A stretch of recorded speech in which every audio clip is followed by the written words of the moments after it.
Yari. Biglang nagbukas si kuya. Nako, putang ina, ang laki. Babayaran mo sa kanya ito. Nako, paano to?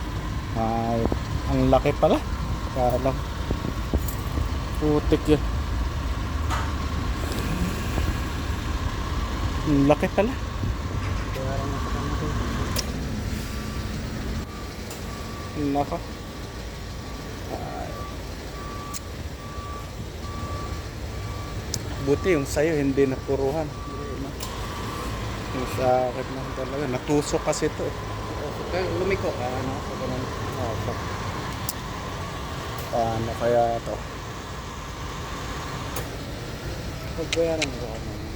Ano, ayan. Nabukas ng pinto.